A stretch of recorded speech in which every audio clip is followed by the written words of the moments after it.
अस्सलाम वालेकुम। हम इस वक्त जमान पार्क में मौजूद है। यहाँ पर आज पीटीआई की तरफ से इलेक्शन के फैसले पे आने पर सुप्रीम कोर्ट के हक में नारेबाजी भी की है और दौड़ के भंगड़े भी डाले गए हैं। यहाँ पर मिठाई भी तकसीम की और हम कुछ वर्करों से यहाँ पर बात भी की है। एक खातून हमारे साथ मौजूद है जमान पार्क में, आप उनसे बात करते हैं। आज का जो फैसला है सुप्रीम कोर्ट का, उसके बारे में आप क्या कहेंगे? बिस्मिल्लाहिर्रहमानिर्रहीम। मेरा तल्लक डिस्ट्रिक्ट पाकपतन से है। मैं पीटीआई वुमेन विंग की एक वर्कर हूँ, अदना वर्कर हूँ, इमरान खान की वर्कर हूँ। और मुझे इस बात पे बहुत ज़्यादा फ़ख्र है कि जो जहाद इस वक्त खान साहब ने शुरू किया हुआ है, कानून की जो अमलदारी होगी, इंसाफ होगी, आज़ादी होगी, खुशहाली होगी, एक नए पाकिस्तान का ख्वाब आंखों में सजा के हम लोग यहाँ पे आए हुए हैं अपने लीडर की आवाज़ पे लबैक कहते हुए। और जहाँ तक बात रह गई इलेक्शन की, मैं आपको एक बात बिल्कुल क्लियर बताना चाहती हूँ कि ये मुगलिया दौरे हुकूमत नहीं है कि जो बंदा तख्त पे बैठ गए जिले इलाई जलालुद्दीन अकबर साहब तो 50-60 साल उन्होंने जान ही नहीं छोड़नी तख्त की। ये 21वीं सदी का एक कंप्यूटराइज्ड दौर में एक जमहूरी मुल्क है और यहाँ पे फैसले जो होते हैं वो अवाम अपने वोट की ताकत के जरिए करती है और वो फैसला करते हैं कि हमने किसे बिठाना है बतौर प्राइम मिनिस्टर और किसे हमने गवर्नमेंट से निकालना है।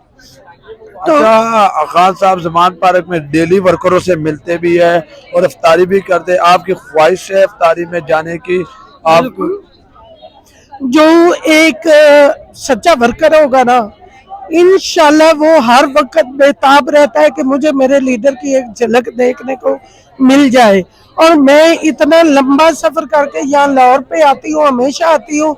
शैलिंग में भी यहाँ पे रहे, जब खान साहब के घर पे धावा बोला गया उस वक्त भी मैं यहाँ रही हूँ। और शैलिंग में मेरी इतनी ज्यादा तबीयत खराब रही है, मैं इलाज मुआवजा भी करवाती रही हूँ अपना। और किस लिए हम यहाँ पे आते, अपने लीडर के लिए आते। हर वर्कर की ख्वाहिश होती है कि वो अपने लीडर से मिले और खान तो माशाल्लाह इंटरनेशनल हीरो है। बहुत शुक्रिया। ये हमारी खातून थी, इनका ताल्लुक पाकपतन से है और बहुत जज्बाती इन्होंने बातें की हैं। हम लम्हा ब लम्हा अपने नाज़रीन को, लोगों को यहाँ से मिनट मिनट की खबर देते रहेंगे। बहुत शुक्रिया, हमारा चैनल देखते रहें। आखिरी एक बात मैं बताना चाहती हूँ, शहबाज शरीफ ये जो आप तारड़ फैमिली के पीछे लगे हुए हैं, इस बात से बाज आ जाओ। ये आपको गलत समझ में लेके जा रहे हैं। आप कानून का मुकाबला नहीं कर सकते, आप आइन को नहीं तोड़ सकते, आप आवाम का मुकाबला नहीं कर सकते।